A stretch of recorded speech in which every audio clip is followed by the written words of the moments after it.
Our goal is to investigate whether and how the average annual air temperature in the Antarctic region has changed during the years 2020 to 2024. We will accomplish this task in QGIS using the Xraster plugin. We will use climate reanalysis data, which combine past observations with models to generate consistent time series of multiple climate variables. Reanalyses are among the most widely used datasets in the geophysical sciences. The ERA 5 dataset, the latest climate reanalysis produced, will be utilized.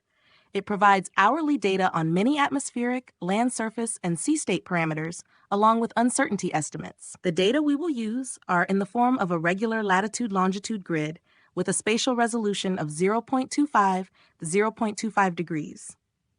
Temporal coverage extends from 1940 to the present, with daily temporal resolution.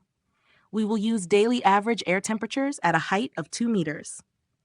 We will download data from the southern hemisphere, spanning from the pole to 60 degrees south latitude, for the 5 years from 2020 to 2024 for each day. The primary challenge in this task is accounting for the variable surface area of grid cells in a geographic coordinate system when calculating the average. For this purpose, a weighted average is used, where the weights, W, are the surface areas of the grid cells. The values of the variable are multiplied by the respective cell areas, summed, and then divided by the total surface area of the region. An additional issue is the necessity of using an appropriate map projection to visualize the geographic grid at the pole. For this purpose, we will use the Antarctic Polar Stereographic Projection.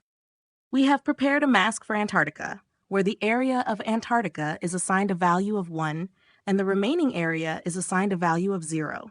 The mask, like the data, is in a geographic coordinate system, but has been displayed in QGIS using the Antarctic Polar Stereographic Projection.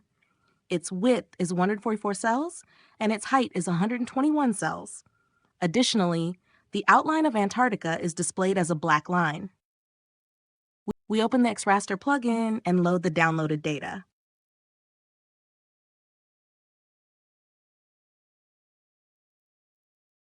We observe that our data covers the period from 2020 to almost the end of 2024. Since the data is provided for each day, we have a total of 1,821 layers of temperature distribution. The variable is air temperature in Kelvin. The downloaded raster has a resolution of 1,440 cells along the x-axis and only 121 cells along the y-axis. Our first step will be to reduce the resolution along the x-axis. We will reduce the resolution by a factor of 10. We input values of 10 for the x-axis and 1 for the y-axis, then click the Change Spatial Resolution button. Now we can redisplay the dataset info to confirm the updated resolution and ensure the changes have been applied correctly. The resolution of our dataset has been adjusted and now matches the size of the mask.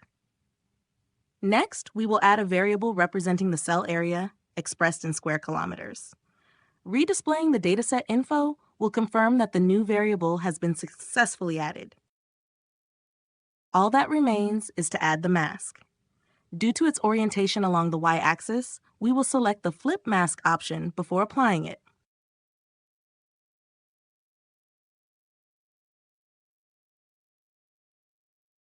We can redisplay the dataset info to verify that the mask has been successfully added.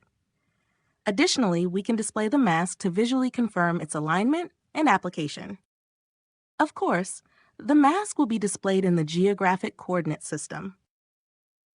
We proceed to the Subset tab, where we will adjust the data subset for the specific operations.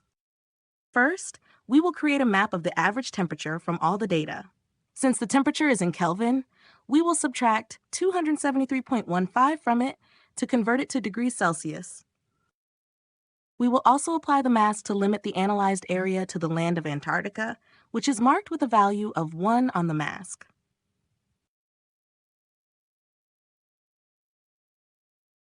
We press OK to create the subset. We go to the Statistics tab to create a map of the distribution of mean values over time. We select the mean statistic and press Plot.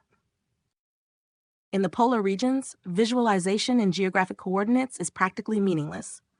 we will apply a projection suitable for visualizing polar areas. We close this map and go to the Figures tab.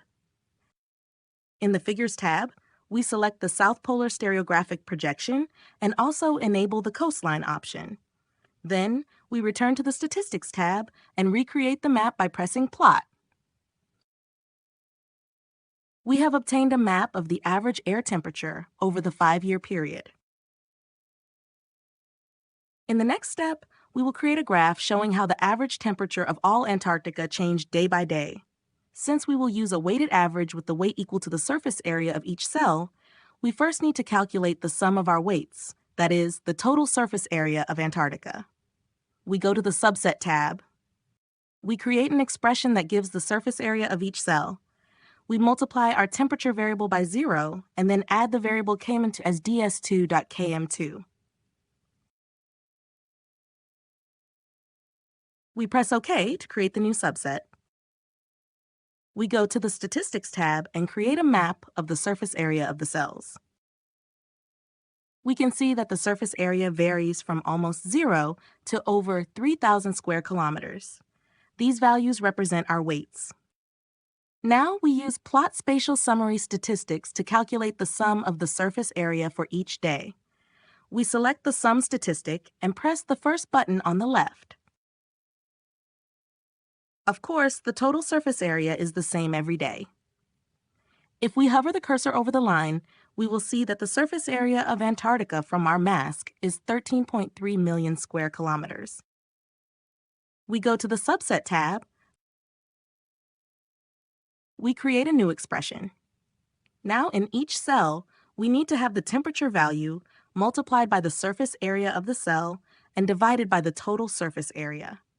If we sum all the cells for a given day, we will obtain the weighted average temperature for the entire surface on that day.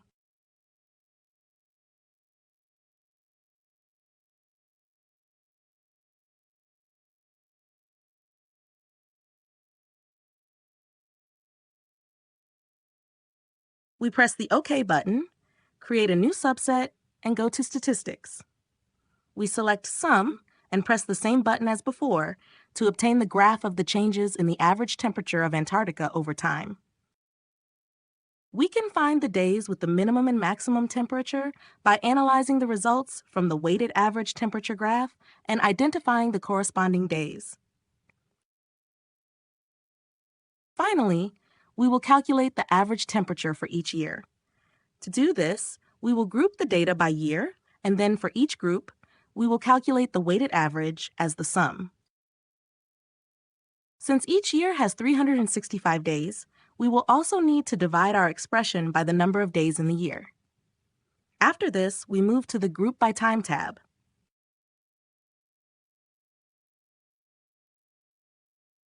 In the Group by Time tab, we set the time period to year and the statistic to sum. We create the groups by pressing the Run button and then generate the chart showing the average value for each year. We can modify the chart to make it more informative.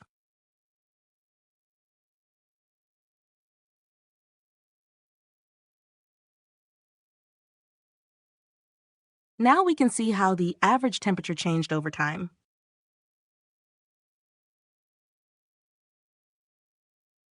The Xraster plugin can be downloaded from the following location. There, you will also find other videos and instructions on how to work with the program.